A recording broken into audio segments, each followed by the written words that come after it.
Assalamualaikum warahmatullahi wabarakatuh. Apa kabar mujahid dan mujahidah? Semoga semua selalu sehat dan tetap semangat.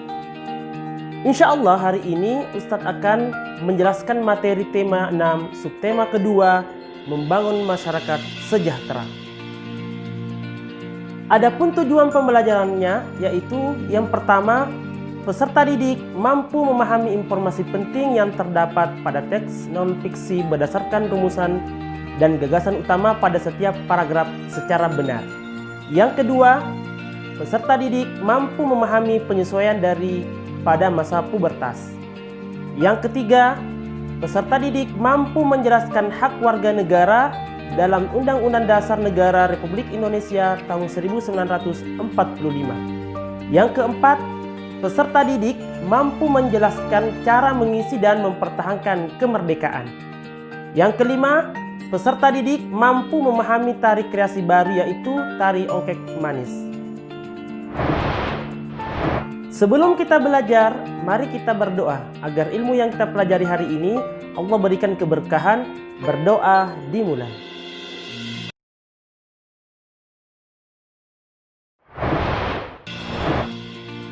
Pertama, kita akan membahas kalimat utama, kalimat penjelas, gagasan utama, dan gagasan pendukung. Kalimat utama merupakan kalimat yang diperjelas oleh kalimat yang lainnya dalam sebuah paragraf. Nah, kalimat utama ini berisi gagasan utama. Adapun kalimat penjelas merupakan kalimat yang menjelaskan, memperinci, memperdalam, atau menguraikan kalimat utama. Di dalam kalimat penjelas terdapat gagasan pendukung yang fungsinya mendukung gagasan utama. Kalimat utama dapat terletak di awal paragraf, di akhir paragraf, awal dan akhir paragraf, atau di awal sampai akhir paragraf. Paragraf yang kalimat utamanya berada di awal paragraf dinamakan paragraf deduktif. Sedangkan kalimat utamanya yang berada di akhir paragraf dinamakan paragraf induktif. Paragraf yang kalimat utamanya berada di awal dan di akhir paragraf disebut paragraf campuran. Dan paragraf yang kalimat utamanya berada di awal hingga akhir paragraf hanya ada di paragraf deskripsi dan narasi. Sedangkan gagasan utama, paragraf dinamakan juga sebagai pokok pikiran paragraf, ide pokok paragraf, atau pikiran utama paragraf. Perhatikanlah contoh paragraf berikut ini. Radit merupakan anak yang sangat rajin belajar. Di sekolah ia banyak menghabiskan waktunya di perpustakaan. Usai sekolah pun, waktu ia habiskan untuk mengikuti berbagai macam les daripada nongkrong bersama teman-temannya. Bahkan di hari libur pun ia lebih sering terlihat membaca buku di pinggir sungai. Nah, paragraf di atas merupakan paragraf deduktif yang terdiri dari 4 kalimat. Yang pertama, satu kalimat utama berbunyi Radit merupakan anak yang sangat rajin belajar.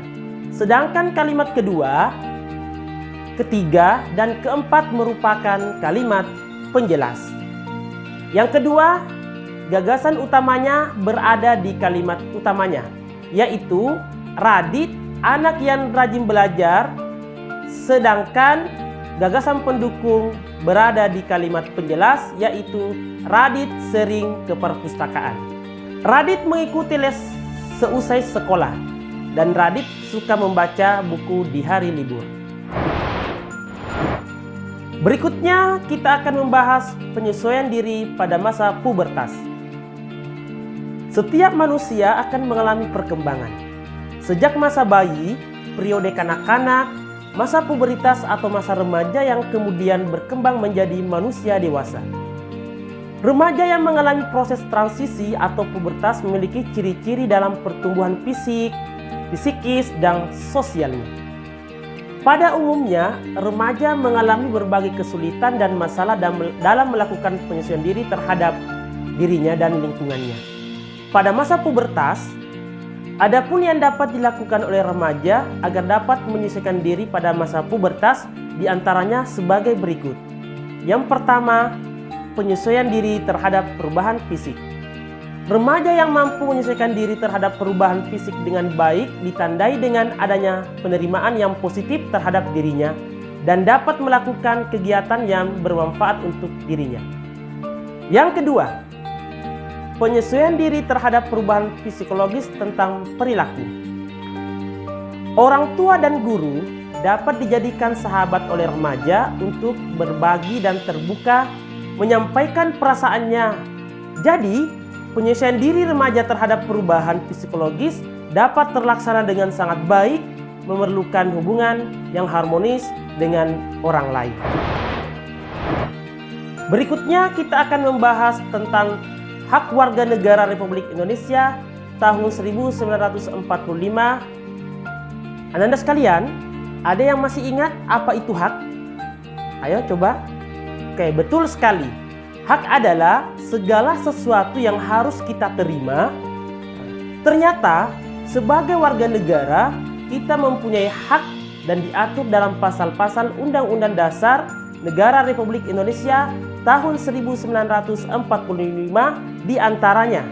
Yang pertama, Pasal 6 ayat 1, hak warga negara untuk menjadi presiden dan wakil presiden.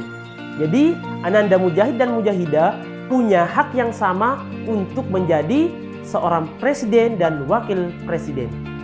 Yang kedua, yaitu pasal 27 ayat 2 yang bunyinya hak warga negara untuk memiliki kedudukan yang sama dalam hukum.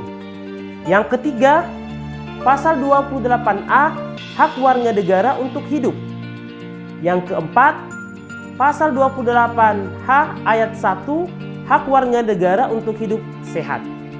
Yang kelima, pasal 31 ayat 1, hak warga negara untuk mendapatkan pendidikan.